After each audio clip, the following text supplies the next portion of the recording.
Let me tell you a story. It's about what happened to me. At age 57, this is 11 years ago, I found out I had the arteries of a 73-year-old, 16 years older than me. I had no idea. I thought I was like this close to the kind of heart attack. You know, heart attacks, 50% of them have no symptoms until, boom, you're dead.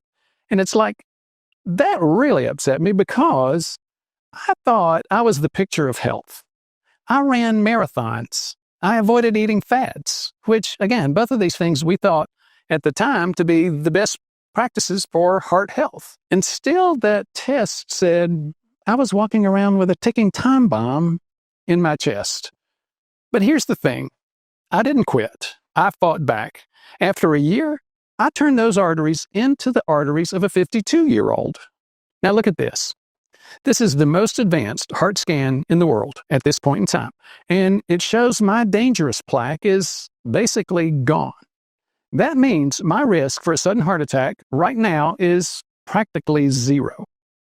If you've ever been told it's too late or that you just have to live waiting for a heart attack, that's not true. This video will prove otherwise. I'll show you exactly how I reversed decades of arterial plaque, avoided a heart attack, and how you can do that too, including one element that most people miss. The first test that woke me up was called a CIMT. That's short for carotid intima media thickness test. The carotid is the artery right here. Now, I know that's a mouthful and it sounds uber technical. It's actually pretty simple. It's a quick ultrasound. There's no radiation, and it's the arteries in the neck that I just pointed to. You can feel that pulse. But it doesn't just look at how well blood is flowing. It measures how much plaque is hiding inside the artery wall. And if you're saying, well, you know, that's your neck, not your chest, we'll get to that a little bit later. But the short version is 98% of the time, if you have plaque here, you're going to have it here, and vice versa. If you don't have plaque here, you're not going to have it here or anywhere else. Plaque isn't really a plumbing problem that only happens in the heart. It's a metabolic problem. So that's why if you've got plaque in one place, you've got it in the others. Metabolic meaning how your body burns fuels. By the way, if you want to take a deep dive into metabolic health, you need to get my ebook. It's free. So you can just download it. Click the link below. Now, when that CIMT result came back at 1.2 millimeters, I knew I was in trouble. I was frustrated, like I said, and I was pretty emotional. For context, 1 millimeter or less is ideal. Over that, and you're in a little bit of a danger zone. But the worst part is, based on the amount of plaque detected in my arteries, my arterial age came back at 73 years old. 16 years older than what I actually was. For a couple of weeks, I was frustrated and angry, but mostly just frustrated. Then I thought, maybe I wasn't doing everything wrong, despite some of the shortcomings of my lifestyle, and I needed to change some things. But I was still doing better than a lot of folks. It wasn't like, you know, if I had done nothing, I could have weighed 300 pounds plus. I could have had a whole bunch of body fat that was creating this problem. At least I had some things going for me. The other thing that occurred to me is, yes, had I not done those lifestyle activities, I could have already had a heart attack. I could already be dead. So I began to see the other side of this. Once I got past that shock, I knew I had things to do, though. The first thing I did was look for the cause. I ran an oral glucose tolerance test, where you drink a set amount of glucose, either 75 or 100 grams, depending on the context of the test that you're doing, or the format. You want to see how your blood sugar responds over time. Mine spiked to over 160. Already it was clear, you know, you get spikes over 160, and those are the times when you can be forming plaque. It meant I had enough prediabetes to cause plaque, even though I'd never been told I was diabetic. That was the turning point. I switched from a low-fat diet to a low-carb diet. And I didn't just lower my carbs. I removed the ones that spiked my blood sugar. So, for example, fiber-based carbs are carbs, but they don't mess with my blood sugar. The glycemic carbs, or the pastas, the breads, those highly processed carbs are the ones that raise my blood sugar. Grain products, one of the biggest offenders. And I loved bread. I didn't eat a lot of pasta, but I ate bread all the time. You know, let's break bread together. I thought that was a great thing.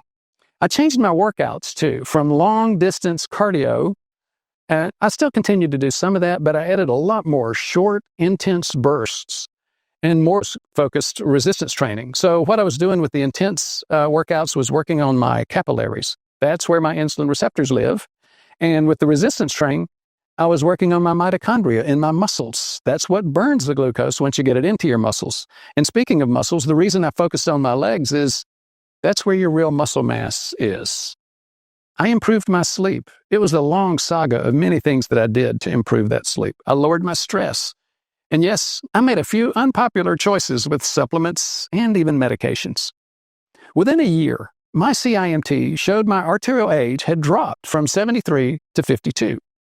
20 years younger, but that was just the beginning. Over the years, I kept getting a CIMT basically every year. They keep showing very slow progression of my plaque. But I kept seeing some comments in the channel, specifically asking, CIMT is okay, but what about your calcium score? We want to see how your heart is. So I thought I might as well just get a calcium score. Now here's the thing, calcium score won't show soft plaque, the dangerous type of plaque that can rupture and cause a heart attack. That's why I went to get CIMT, because a CIMT does show the presence of soft plaque, which I didn't have based on my results. So I decided to do something better than a calcium score. I went straight to the coronary CT angiogram, but not just any traditional angiogram. I got the newest type of CT angiogram, and it's the one that uses AI analysis. This is the best available test to identify both soft, unstable, and hard calcified plaque in the arteries of the heart. I got mine done with a company called Clearly, but we work with other companies too. There's another one called HeartFlow as well. Enough talk about the process. You want to see my results? So when I opened the report, 3 headlines jumped off the page. First, soft plaque volume, 0.1 cubic millimeters. That was a relief. In practical terms, that means I have virtually no unstable plaque in my heart right now. Second, total plaque volume, 75.6 cubic millimeters, with stable calcified portion at 31. The rest is higher density, non-calcified plaque. It behaves, it's stable when you manage your metabolism. That may be getting a little bit too technical. Here's the translation. Very little total plaque and almost none of the dangerous kind. So, those are the 2 key things to remember. I said 3 things, and there's always this third thing that the rest of the medical world always wants to focus on, and that is stenosis and location of the plaque. Yeah, stenosis is a geeky word for whether or not you've got obstruction. Most arteries were under 10% obstruction, and the highest narrowing was 17%. And that was in, guess which one? The LAD. That's the one they call the widowmaker. Ba-bam. Everybody's always so scared when they hear that term. They come to me and they say, the doctor said I had calcification and plaque in my widowmaker. And I'm going, I understand. If you have plaque in the heart arteries, the first place you're going to get it is the LAD. So don't get concerned if somebody tells you you have plaque and it's in the widowmaker, the LAD. Now, if there's another specific measurement here, it's called percent atheroma volume. And let's take a look at that. It measures basically how much plaque you have in terms of volume. Mine was 2.5%. In plain English, the plumbing is just wide open. And more importantly, the plaque that matters for sudden events, the soft, inflamed stuff, is essentially absent. Put together, that means my risk for a sudden heart attack is dramatically lower. And it confirms the progress that we saw on the CIMT. Not just in the neck, but in the heart as well. The major problem related to metabolic disease. It causes plaque and inflammation.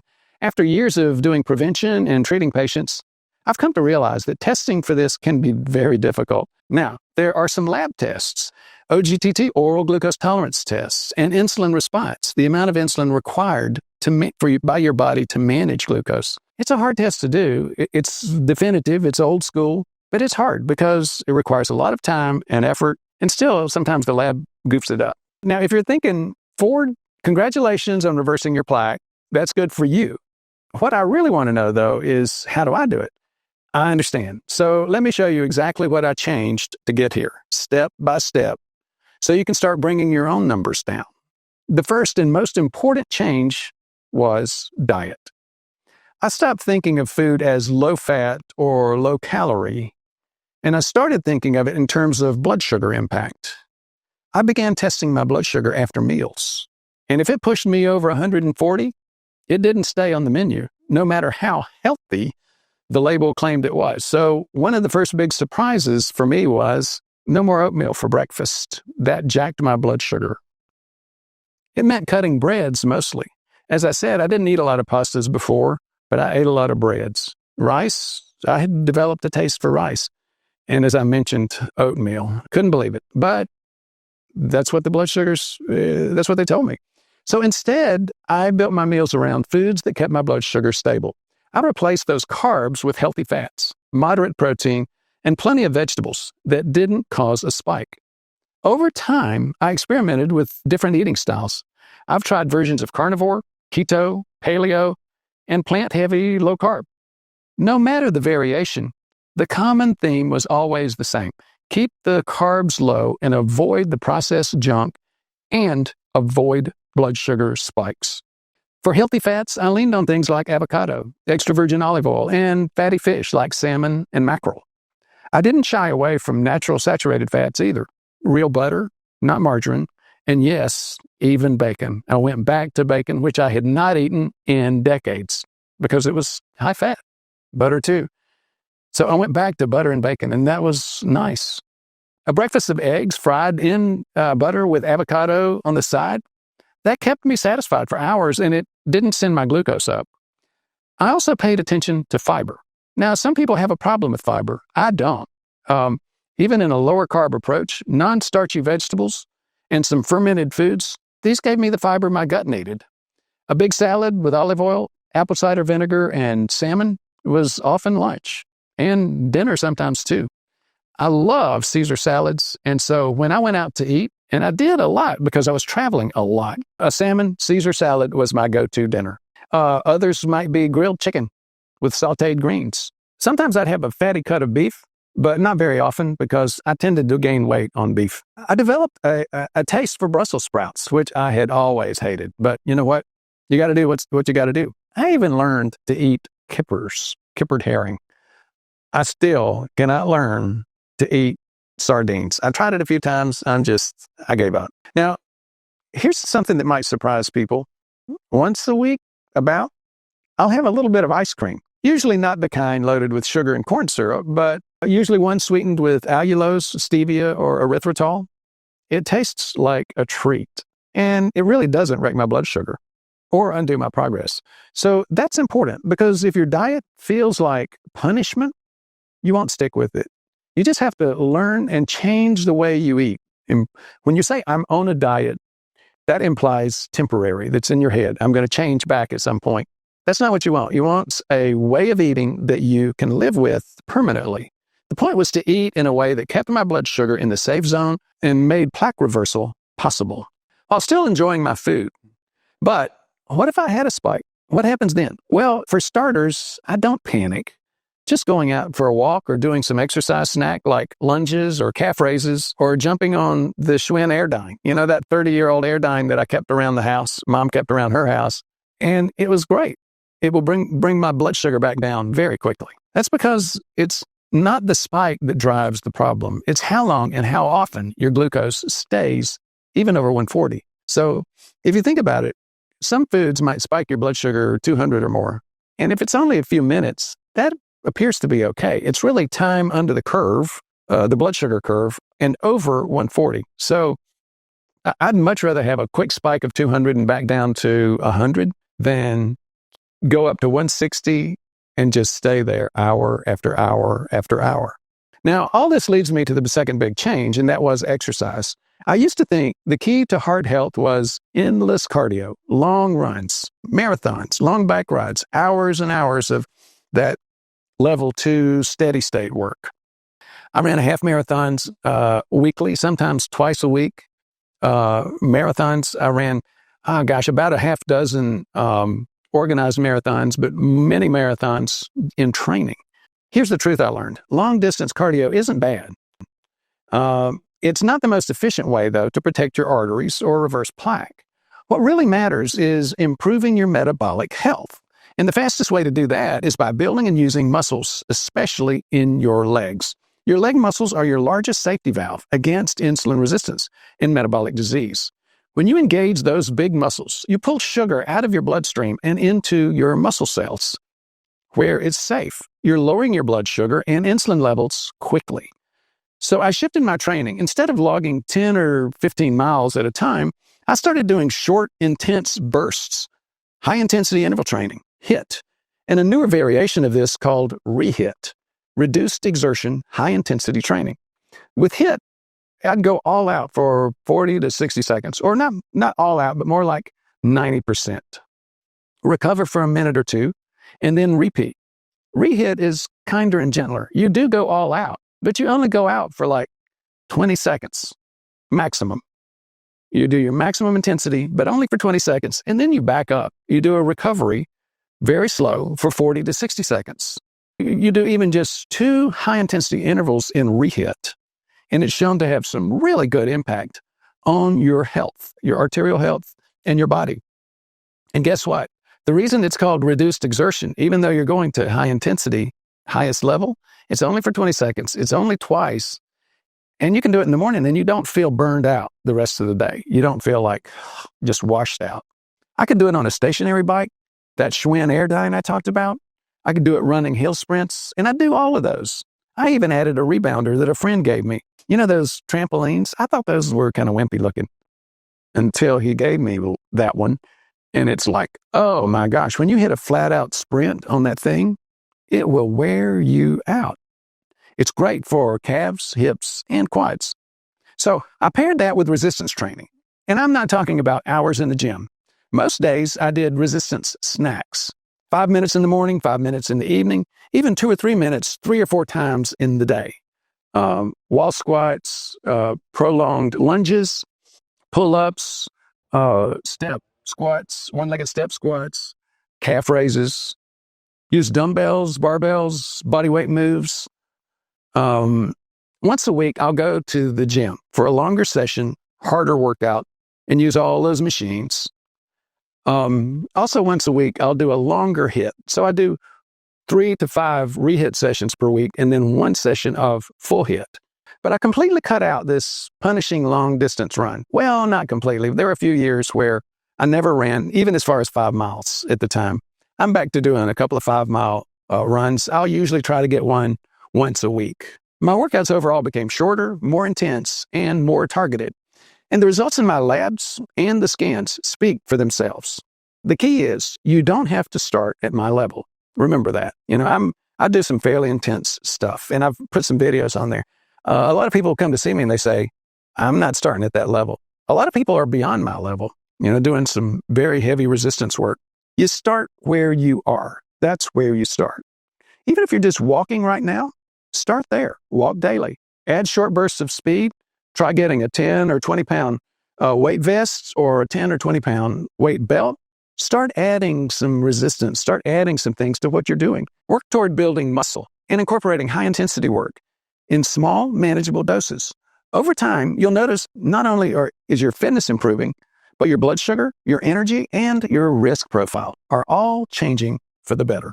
Now, there was another big change that I made in my recovery, and that meant getting serious about sleep and stress management. For years, I treated sleep as optional. You're not conscious. It's sort of like wasted time, right? I'd stay up late, I'd work, I'd get up early and go run. And I told myself I was just one of those people who could get by on 5 or 6 hours of sleep. Sometimes I'd wake up at 3 in the morning and couldn't go back to sleep. Now, the truth is, poor sleep is a stressor. It raises your cortisol, it spikes your blood sugar, and drives inflammation. They'll do sleep studies on people, and people may say, oh, I slept just fine. But you see some things on the sleep study that said, it wasn't perfect. For the next 48 hours, these people will have increased insulin resistance. So good sleep is far more important than you might think, and certainly more important than I treated it. Cortisol, if you don't get enough good sleep, you're starting to push your cortisol, and that spikes your blood sugar, drives inflammation, all of which feed plaque growth.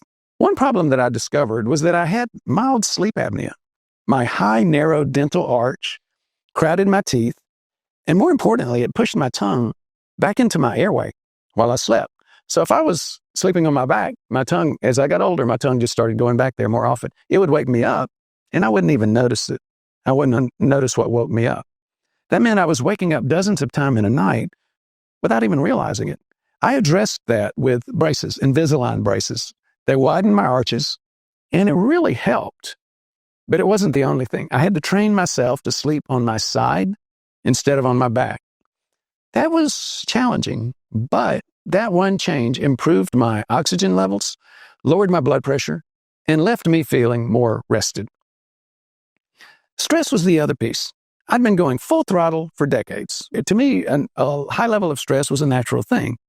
And I had tried things like meditating and slowing my breath, and they didn't really seem to help. So I just said, heck with it.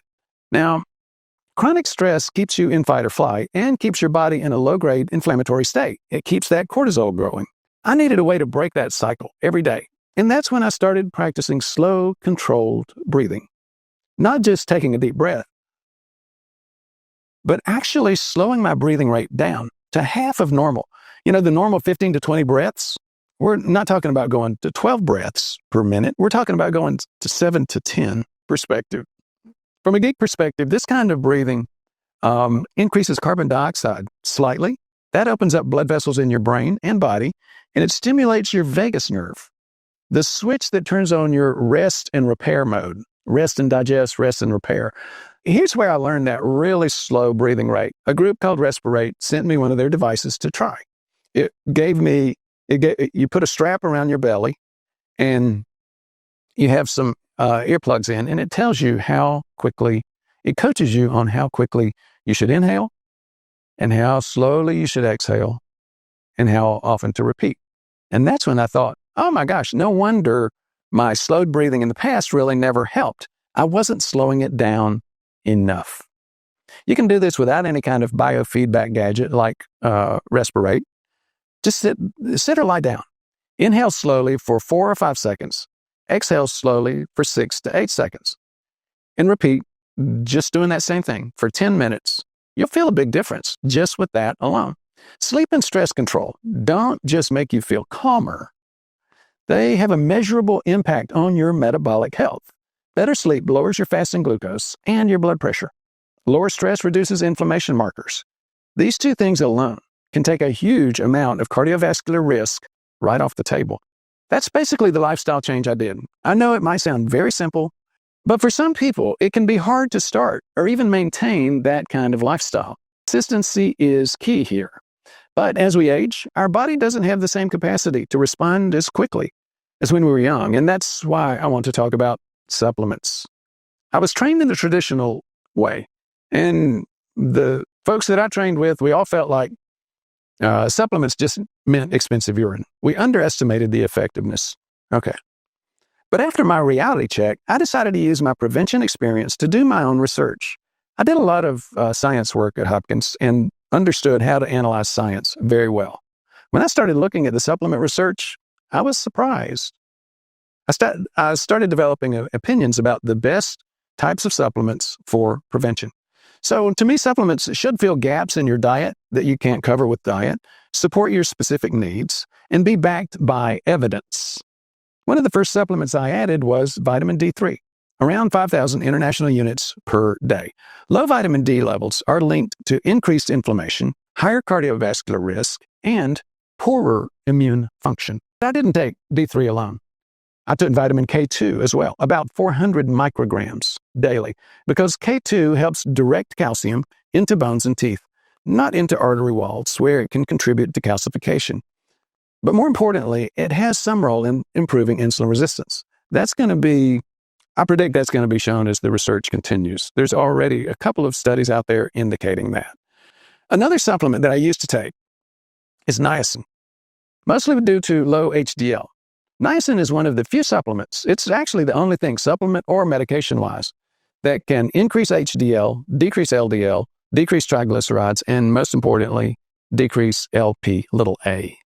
I also take magnesium, and not just one form of magnesium. I take magnesium L-threonate, which is great for brain health and for sleep, while magnesium glycinate supports muscle function and relaxation. Magnesium is involved in over 300 processes in the body, and it plays a role in blood pressure and insulin sensitivity, both critical for keeping plaque stable or preventing plaque entirely.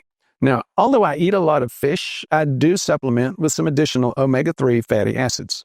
The combination of EPA and DHA, two of the most important omega-3 fatty acids, that combination is proven time and time again to provide significant benefits to lower cardiovascular risk.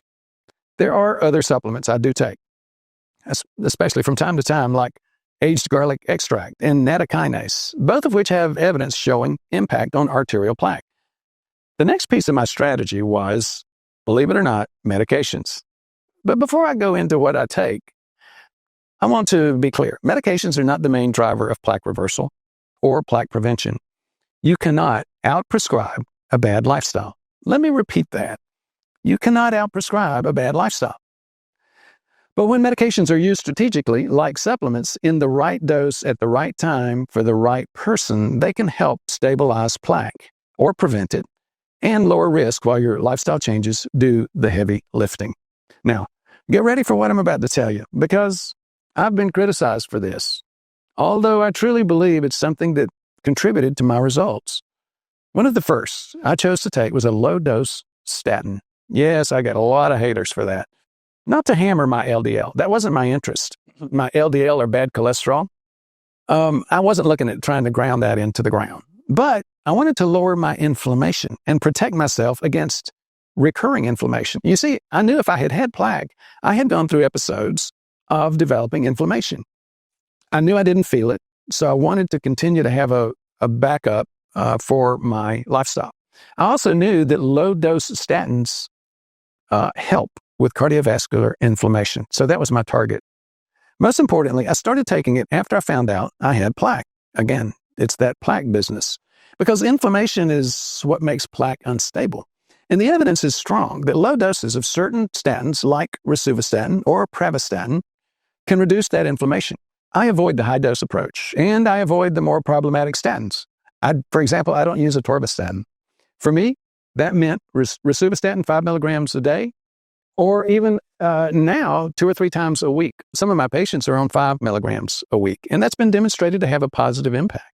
So you start thinking about weekly total dosages. Patients will come to me on 40 milligrams of rosuvastatin a day times 7 days is 280 milligrams, compared to 5 milligrams once a week. Totally different ballpark, totally different universe. I also used to take low-dose aspirin. Let's talk about aspirin for a minute and why I started taking it and why I'm taking something different now. When I started taking aspirin, it was recommended for primary prevention for people 65 or older, and some recommendations said 60 or older. Primary prevention means you've reached a certain age. They're not looking to see if you have high blood pressure or plaque or anything else. If you have heart disease, that means plaque. You're no longer in primary prevention territory. You're more in secondary prevention. So heart disease means you have documented plaque. If that's your case, you're no longer in the primary prevention category. You're a cardiovascular patient. You're in secondary prevention. And yes, those same guidelines say, yep, aspirin works for secondary prevention. And even though it was recommended at the time I started it, I wasn't taking it for primary prevention. I started it at the time that I discovered my own plaque. Because I said, okay, I've got plaque. I'm now a cardiovascular patient. I need to have a blood thinner type of impact, and baby aspirin, or aspirin 81 milligrams, was what I needed. So, of course, there's a bleeding risk. So this is always a discussion to have with your doctor. If you notice, I said I used to take low-dose aspirin. I didn't change it because it didn't work or because of side effects. I stopped it for another reason. A few years later, I found out I had atrial fibrillation. It's a heart rhythm. It's the most common heart rhythm problem, and it's associated with clots and therefore strokes. Aspirin just doesn't protect it. Atrial fib raises your risk of stroke 6 to 8 times. Aspirin does not do away with that extra risk from atrial fib. I had to exchange my aspirin for something else. It's called NOAC, novel oral anticoagulant. So instead of baby aspirin, I took Eliquis. Now, it's interesting. Eliquis has shown a similar protection profile for heart attacks as low-dose aspirin. but a much, much better risk reduction for strokes associated with atrial fib. So that's why I made the switch. In the mid-60s, actually in the late 50s, I started developing high blood pressure.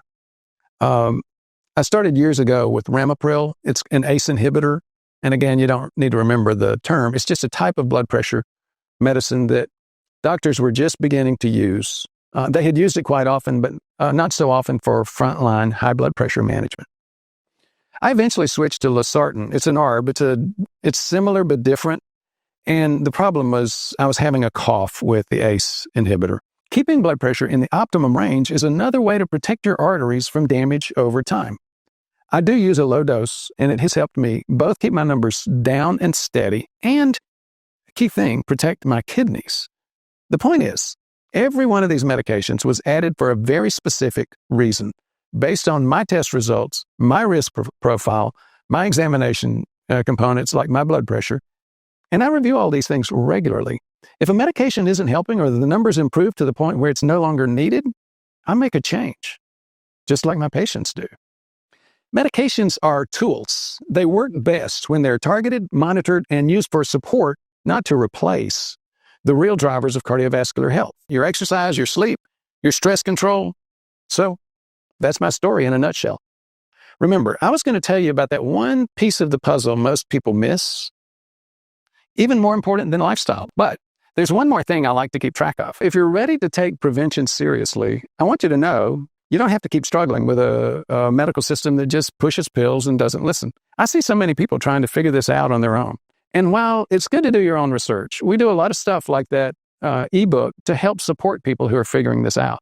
In fact, if you just leave all the decisions to your doctor, you're likely to get a lot of unnecessary procedures. It's good to do your own research, but going solo, completely solo, that can lead to blind spots and mistakes that can put your health at risk. And so this is where I've dedicated my career. I was formally trained in prevention and eventually ran the program, as I said, at Johns Hopkins, training the other doctors there in prevention. I know the strengths and the limits of traditional preventive medicine. To make this care more accessible, I've personally trained a team of clinical advisors. They take the same approach I do, listening carefully and looking at the real drivers of heart disease and plaque, inflammation, and insulin resistance, not just the numbers most doctors stop at. And no, we don't just do an LDL, bad cholesterol, and call it a day. When you call, you get more than an appointment. You'll get guidance and support designed for your situation, your numbers, your goals. You'll finally have somebody in your corner helping you make the right decisions. If you're ready to move beyond that kind of frustration and get prevention that actually works, here's what to do now. If you're interested in working with us, click the link to the description. Or call the number on your screen, and one of our people will give you a call. They can, or will take the call and can talk this through with you. And like I mentioned before, get your free copy of my 7-step heart attack prevention program so that you can learn more about your risk, how to fix your metabolism, and reverse arterial plaque. Just click the link below. And here it is, purpose. I've done videos on that, and the videos admittedly are just not that popular. People think, that's just woo-woo fishy stuff. Purpose is not woo-woo fishy stuff.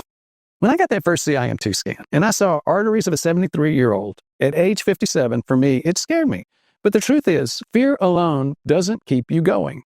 For me, my purpose was twofold. First, I wanted to be around, not just alive, but healthy for the people I love. Second, I wanted to turn my own wake-up call into something that could help other people avoid a heart attack, stroke, blindness, kidney disease, erectile dysfunction, cardiovascular disease, the vascular part of cardiovascular disease. That's why I shared these scans, these numbers, and the steps I took. I know what it feels like to think it's too late, and I know the relief of realizing it's not. When you have a clear purpose, the daily choices get easier. You want a purpose that's bigger than how I feel today, and a purpose that's bigger than, well, this is what my doctor told me to do. You know, I think I've retired 3, 4, 5 times, maybe more times than I can count. And I always come back to just sharing knowledge. It's the type of knowledge I think will help people find hope and avoid heart attacks and strokes, make people's lives better. Your purpose is the anchor that keeps you steady when life gets messy, when you're tempted to fall back into old habits. If you don't have that purpose yet, take some time think about it, it's the most important thing you can do. Because once you know why you want a longer, healthier life, the how to get there becomes a lot more doable. Finally, I know more about what to eat to reverse arterial plaque. If you want to know more about that, check out this video right here.